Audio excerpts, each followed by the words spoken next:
പ്രിയ കൂട്ടരേ.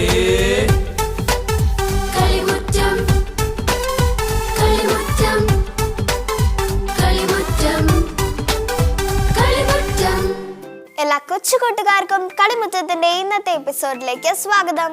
കൂട്ടുകാരെ, നിങ്ങൾക്ക് എല്ലാവർക്കും സുഖമാണോ? എങ്കിൽ ആദ്യമായി തന്നെ നമുക്കൊരു ബൈബിൾ വചനം കാണാതെ പഠിച്ചാലോ?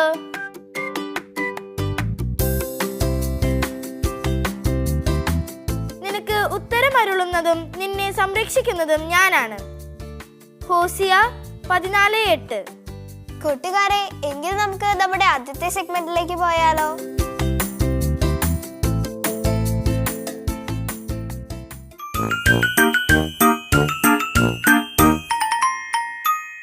ഹായ് കൂട്ടുകാരെ, എല്ലാവർക്കും സുഖമാണോ?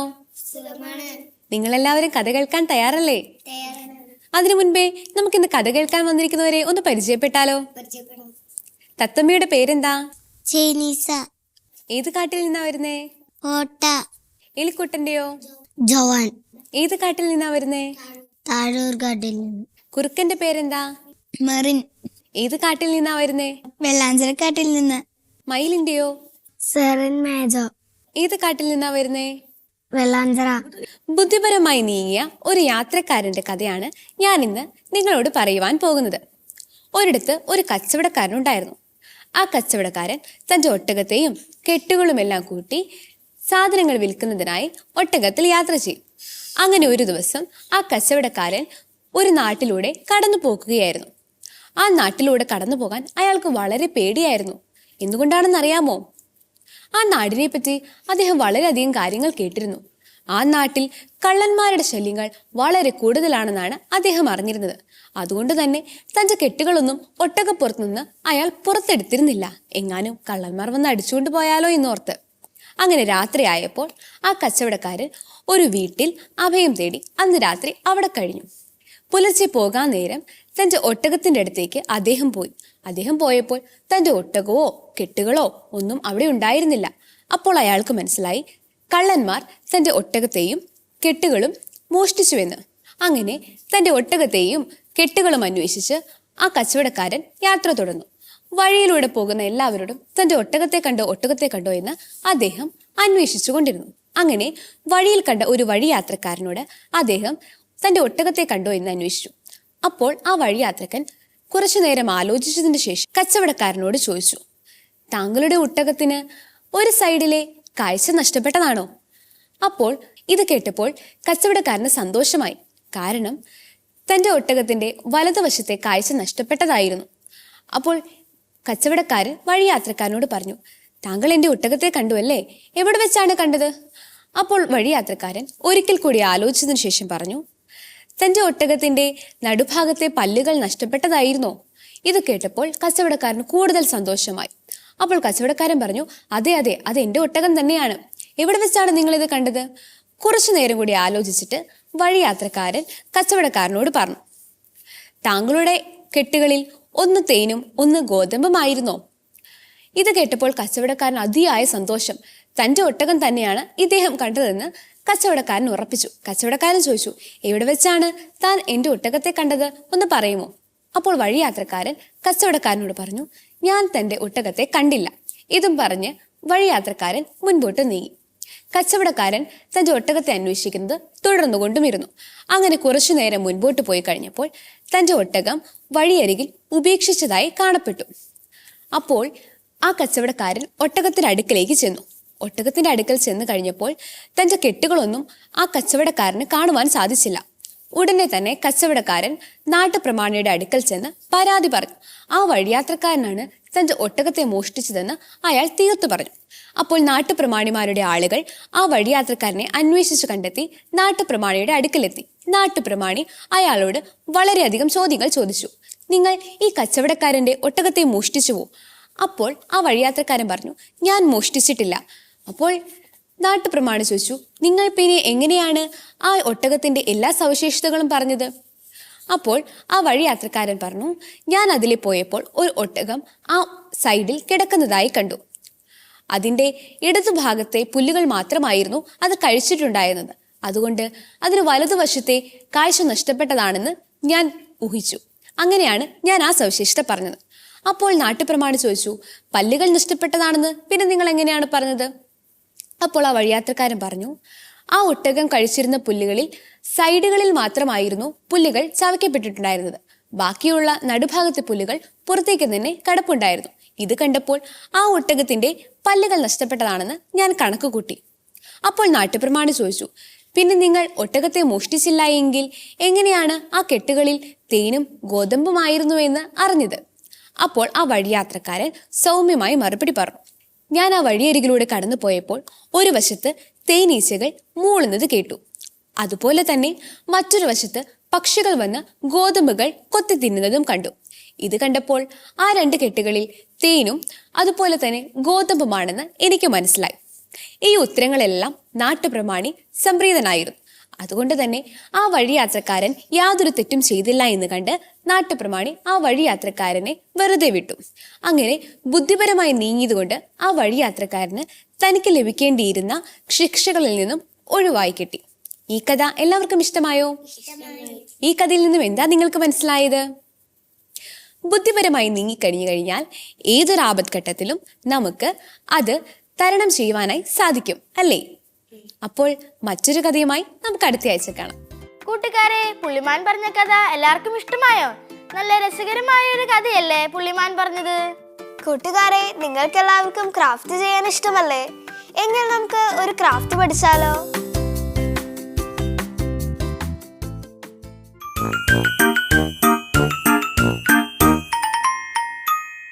ഹായ് കൂട്ടുകാരെ, നമുക്കിന്നൊരു മാലാഖയെ ഉണ്ടാക്കാൻ പഠിച്ചാലോ? അതിന് ആവശ്യമായിട്ടുള്ള സാധനങ്ങൾ എന്തൊക്കെയാണെന്ന് നോക്കാം. ആദ്യമായി നമുക്ക് വേണ്ടത് paper cup, paint, scissors, pen brush, marker, 1 star, സൂചി നൂല്, thermocol ball, gum, beads, colour paper. ആദ്യമായി നമുക്ക് പേപ്പർ കപ്പ് പെയിന്റ് ചെയ്തെടുക്കാം.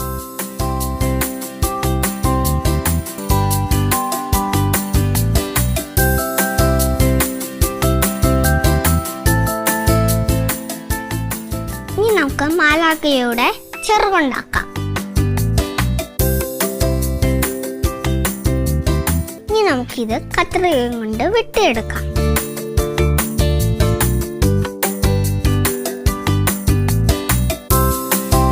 നമുക്ക് മാലാഖയ്ക്ക് കണ്ണുമുക്കും കൊടുക്കാം.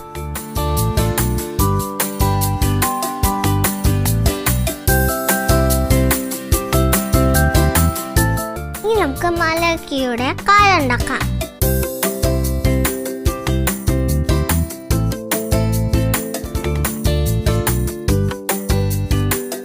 ഇനി നമുക്ക് മാലാഖയുടെ ചിറക് പേപ്പർ കപ്പിൽ ഒട്ടിക്കാം.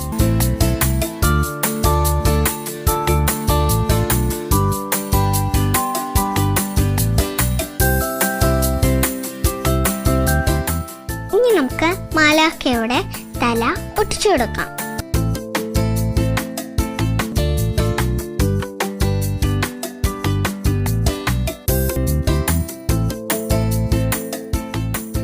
ഇനി നമുക്ക് മാലാഖയ്ക്ക് കൈ കൊടുക്കാം. ഇനി നമുക്ക് ഈ കൈ പേപ്പർ കപ്പിൽ ഒട്ടിക്കാം.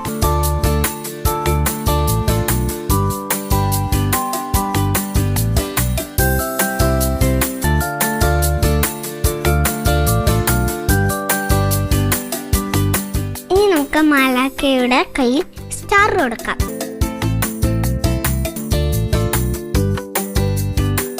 ഇനി നമുക്ക് മാലാഖയ്ക്ക് ക്രൗൺ കൊടുക്കാം.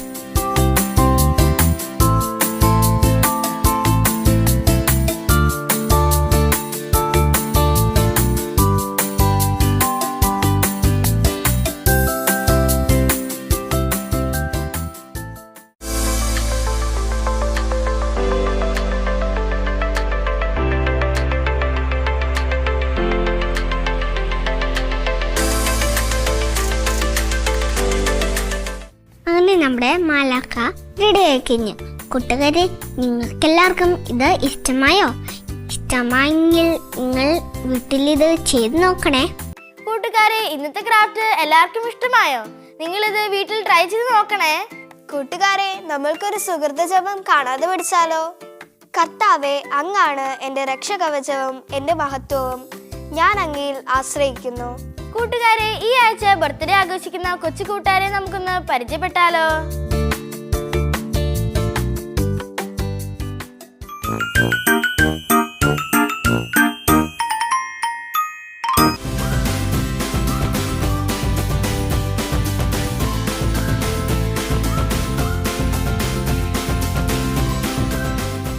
ഈ ആഴ്ച ജന്മദിനം ആഘോഷിക്കുന്ന എല്ലാ കൊച്ചു കൂട്ടുകാർക്കും ഞങ്ങളുടെ വക 1000 ജന്മദിനാശംസകൾ. നമ്മുടെ കൊച്ചു കൂട്ടുകാരിയായ അന്നമോൾക്ക് ഇന്ന് എന്തായിരിക്കും സംശയം? നമുക്കൊന്ന് കണ്ടു നോക്കിയാലോ?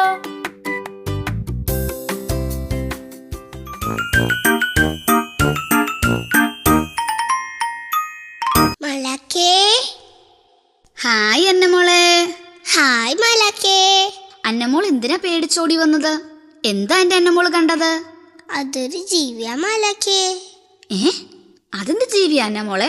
വീട്ടിലെ ഭിത്തിയിലൊക്കെ കാണുന്ന ഒരു ജീവിയില്ലേ, അതാ മലക്കേ. വല കെട്ടി അതിൽ ജീവിക്കുന്ന ജീവിയാണോ അന്നമോളെ? അതേനെ. അന്നമോൾ കണ്ട ആ ജീവിയുടെ പേരെന്താണെന്നോ? എന്താ മലക്കേ? ചിലന്തി എന്നറിയപ്പെടുന്ന ഒരിനം ജീവിയാണിത്. 8 കാലുകളുള്ള ചിലന്തിക്ക് മറ്റൊരു പേര് കൂടിയുണ്ട് അന്നമോളെ. എന്താ അത്? 8 കാലി. നല്ല പേരാണല്ലോ അത്. പിന്നുണ്ടല്ലോ അന്നമോളെ, ഈ 8 കാലി അഥവാ ചിലന്തി ആള് പാവമാട്ടോ. അപ്പൊ അത് കടിക്കൂലേ? ഇല്ലല്ലോ അന്നമോളെ, അതൊക്കെ ആളുകൾ പറഞ്ഞു പരത്തുന്ന ഒരു കാര്യമാണെന്നേ. ലോകത്തിലാകമാനമായി 114 ചിലന്തി കുടുംബങ്ങൾ ഉണ്ട്. അതിൽ തന്നെ 3935 ജനുസുകളുമുണ്ട്. അങ്ങനെ ആകെ മൊത്തം 44,906ഓളം ചിലന്തികളെ ലോകത്തിന്റെ വിവിധ ഭാഗങ്ങളിലായി ശാസ്ത്രജ്ഞന്മാർ തിരിച്ചറിഞ്ഞിട്ടുണ്ട്. ചിലന്തികൾ 2 തരത്തിലുണ്ട്: വല നെയ്യുന്നവയും വല നെയ്യാത്തവയും. വല നെയ്യുന്നവരിൽ ചിലർ ഇരയെ പിടിക്കാൻ വേണ്ടിയും വേറെ ചിലരാണെങ്കിൽ കൂടുണ്ടാക്കാനും മുട്ടസഞ്ചി ഉണ്ടാക്കി കുഞ്ഞുങ്ങളെ സംരക്ഷിക്കാനുമാണ് വല നെയ്യുന്നത്. അത് കൊള്ളാമല്ലോ മലക്കേ. വേറൊരു സംഗതി അന്നമോൾക്കറിയണോ? എന്താ മലക്കേ? നമ്മുടെ നാട്ടിൽ കാണുന്ന സാധാരണ ചിലന്തികൾക്ക് 8 കണ്ണുകളുണ്ട്. എന്തമ്മോ, 8 കണ്ണുകളോ? അതെന്നെ, 4 വീതമുള്ള 2 നിരയായാണ് അത്തരം ചിലന്തികളുടെ കണ്ണ്. മറ്റുള്ള ചിലന്തികൾക്ക് 2, 4, 6 കണ്ണുകളാണ് ഉള്ളത്. രാത്രി കാഴ്ചയ്ക്കും പകൽ കാഴ്ചയ്ക്കും വെവ്വേറെ കണ്ണുകളാണ് ചിലന്തികൾ ഉപയോഗിക്കുന്നത്. എന്നാൽ ഗുഹകളിൽ കാണുന്ന ഇനം ചിലന്തികൾക്ക് കണ്ണുകളേ ഇല്ല. പാവങ്ങൾ. അത്ര പാവമൊന്നുമല്ല ഇന്ത്യക്ക് പുറത്തെ രാജ്യത്തുള്ള ചില ഇനം ചിലന്തികൾ. മനുഷ്യർക്ക് ഹാനികരമായ വിഷമുള്ള 3 തരം ചിലന്തികൾ ലോകത്തുണ്ട് അന്നമോളെ. അതെവിടെയാ മലകെ ആ ചിലന്തി ഉള്ളത്? വടക്കേ അമേരിക്കയിലും തെക്കേ അമേരിക്കയിലും യൂറോപ്പിലുമുള്ള റെക്യൂസ് ചിലന്തിയും ഓസ്ട്രേലിയയിലെ ഫണൽ ചിലന്തിയുമാണ് വിഷമുള്ള ചിലന്തികൾ. ഈ ചിലന്തികൾ എങ്ങനെയാ മലകെ വലയുണ്ടാക്കുന്നത്? ചിലന്തികളുടെ വയറ്റിൽ 7 തരം സിൽക്ക് നൂൽ ഗ്രന്ഥികളുണ്ട്. ചിലന്തികളുടെ നൂൽ ഉൽപാദന അവയവമായ കൃബല്ലത്തിലൂടെ വളരെയേറെ പ്രത്യേകതകളുള്ളതും പെട്ടെന്ന് ഒട്ടിപ്പിടിക്കുന്നതുമായ സിൽക്ക് നൂലുകൾ പുറത്തേക്ക് വരും. അങ്ങനെ പുറത്തു വരുന്ന നൂലുകൾ പിരിഞ്ഞിരിക്കുന്നതിനായി ചിലർക്ക് കാലിന്റെ അറ്റത്തായി ചീപ്പ് പോലെയുള്ള പല്ലുകളുണ്ട്. സാധാരണയായി അന്നമോൾ കാണുന്ന ഒരു ചിലന്തി നൂൽ ആയിരക്കണക്കിന് ചെറുനൂലുകൾ പിരിച്ചു ചേർത്ത് ഉണ്ടാക്കിയവേ അന്നമോളെ. വല നെയ്യുന്ന ചിലന്തികളുടെ കാലുകളുടെ അറ്റത്തായി 3 നഖങ്ങളുണ്ട്. അതിൽ നടുവിലുള്ള ചെറിയ നഖങ്ങൾ ഉപയോഗിച്ചാണ് വലയിലൂടെ ചിലന്തികൾ നടക്കുന്നത്. വല കെട്ടാത്ത ചിലന്തികളിൽ കാലുടെ അറ്റത്ത് കട്ടിയുള്ള രോമങ്ങൾ കൂടിച്ചേർന്നിരിക്കും. അതുപയോഗിച്ചാണ് അവർ ഭിത്തിയിലൂടെയും മറ്റു മിനുസമുള്ള പ്രതലങ്ങളിലൂടെയും നടക്കുന്നത്. അപ്പോ ഈ ചിലന്തികൾ ഒരു സംഭവമാണല്ലേ? അത് പിന്നെ പറയാനുണ്ടോ? എങ്കിൽ എന്റെ അന്നമ്മൾ ചിലന്തികളെ പേടിക്കാതെ വേഗം വീട്ടിലേക്ക് പൊയ്ക്കോട്ടോ. ഇപ്പൊ എന്റെ പേടി പോയി മലക്കേ. മിടുക്കി. എങ്കിൽ പിന്നെ കാണാം അന്നമോളെ. ബൈ മലക്കേ. ബൈ അന്നമോളെ. ബൈ. കൂട്ടുകാരെ, നമ്മളുടെ അന്നമോൾക്ക് എന്തോരം സംശയങ്ങളാണല്ലേ. എന്തായാലും അന്നമോളുടെ സംശയം കാരണം നമുക്ക് കുറെ കാര്യങ്ങൾ അറിയാൻ സാധിക്കുന്നുണ്ട്. നമുക്ക് എന്നാ ഒരു വിശുദ്ധ വചനം കാണാതെ പഠിച്ചാലോ? വിശ്വസ്തനാണ്. നമ്മുടെ ആവശ്യങ്ങൾക്ക് വേണ്ടതെല്ലാം അവിടുന്ന് തരും. വിശുദ്ധ റിച്ചാർഡ്. കൂട്ടുകാരെ, എങ്കിൽ നമുക്ക് അടുത്ത സെഗ്മെന്റിലേക്ക് പോയാലോ?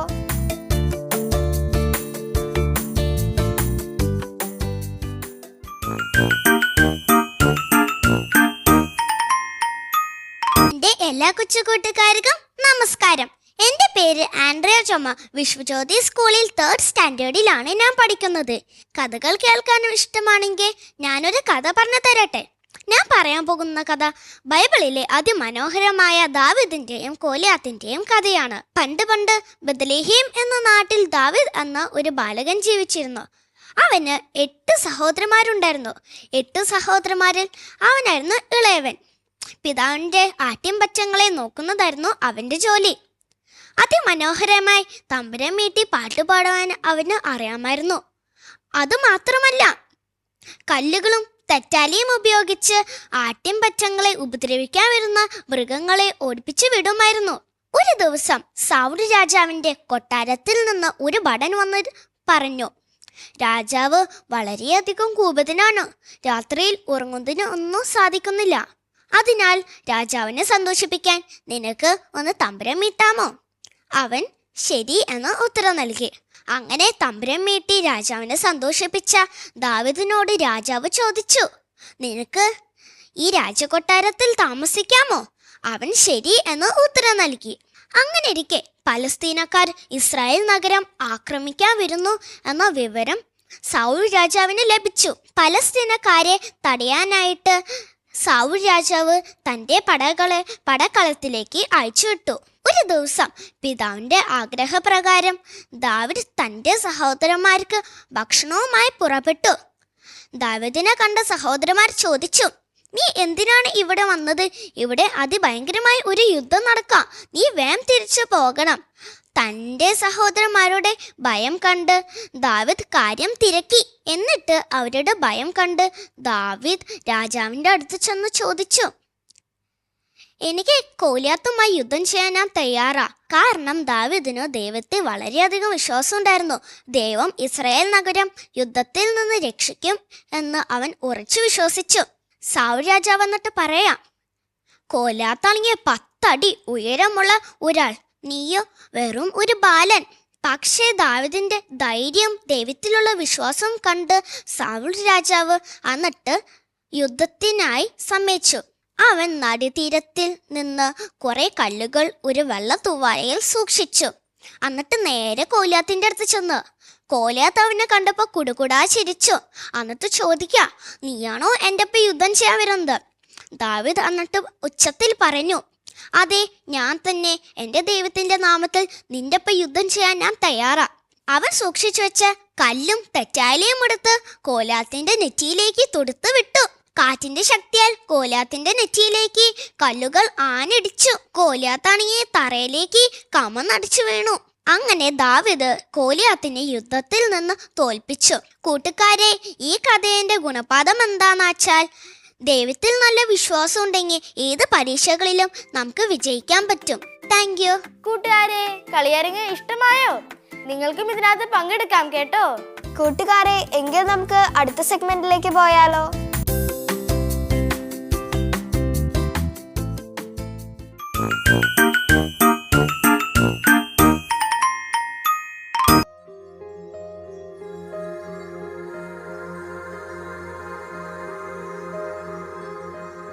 നസറേത്തിൻ നാട്ടിലെ പാവനി മേരി മാതേ,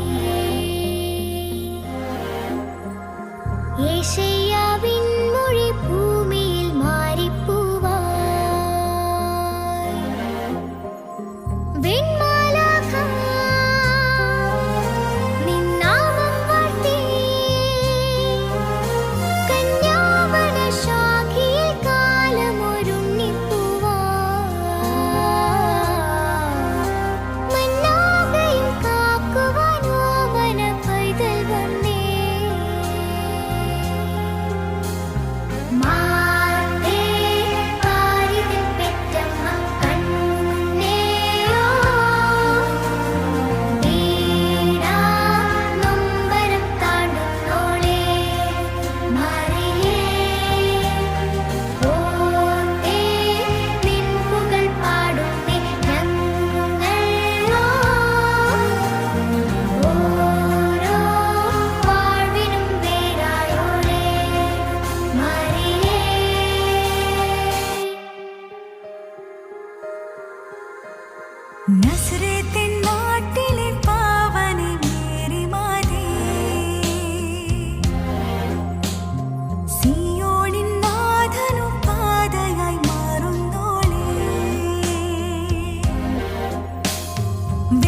കളിമുറ്റത്തിൽ ആരുടെ പടമായിരിക്കും സെലക്ട് ചെയ്തിരിക്കുന്നത്?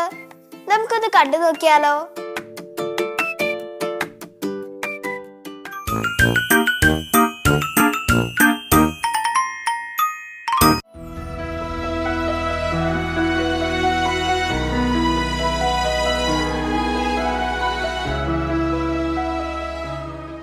കൂട്ടുകാരെ, നിങ്ങൾക്കും ഇതുപോലെ പടങ്ങൾ വരയ്ക്കാനും കഥകൾ പറയാനും പാട്ടുകൾ പാടാനും കഴിവുകളുണ്ടെങ്കിൽ തീർച്ചയായും കളിമുറ്റത്തിൽ പങ്കെടുക്കാം.